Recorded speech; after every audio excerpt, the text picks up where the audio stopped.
Electrónica digital. Digital significa dígito binario. Dígito significa símbolo. Es decir, es la electrónica que usa símbolos binarios. ¿Pero por qué?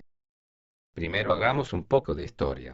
En los comienzos de las comunicaciones electrónicas, se pretendía enviar información, es decir, palabras de un lugar a otro. Si se realizara de forma analógica, se podría representar cada letra del abecedario con un voltaje determinado. Por ejemplo, 1 volt significa la letra A, 2 volts significa la letra B, y así sucesivamente.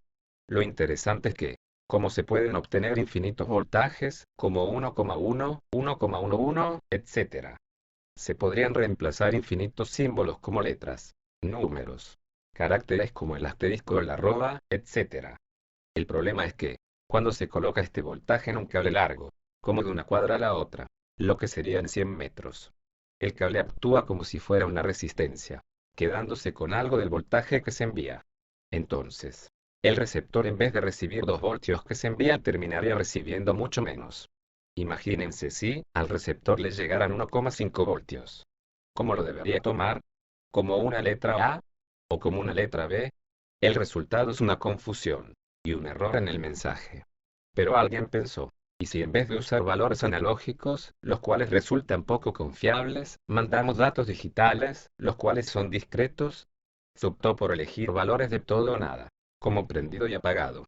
Valores bien diferenciados, como 0 voltios y 5 voltios.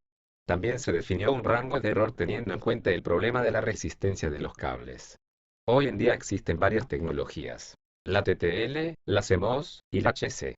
Ahora, la forma de representar las letras es usando un código binario. El más usado hoy en día es el código ASCII. Las computadoras de hoy en día se manejan con el código binario para realizar todas las operaciones necesarias. La pregunta es, por ejemplo, ¿cómo se realiza una suma en código binario? La respuesta es que el binario es también un sistema numérico como el decimal. Esto quiere decir que existen equivalencias entre ambos. Pero también existen otros sistemas numéricos, como el hexadecimal o el octal. En la tabla se ven dichas equivalencias. El sistema decimal tiene 10 símbolos, del 0 al 9. Si se comienza con un conteo desde 0, cuando se llega al número 9 nos quedamos sin símbolos. Entonces añadimos otra cifra, el número 1, para realizar el 10. Cuando se terminan las combinaciones posibles, se cambia el 1 por un 2, y así sucesivamente. Nótese que para formar la tabla de número binario se empieza con la columna derecha.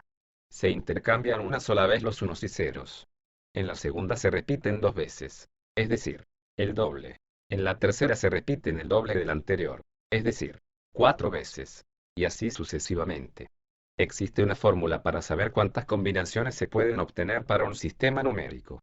Sabiendo la cantidad de variables y la base del sistema decimal, se puede saber cuántas combinaciones únicas se pueden obtener.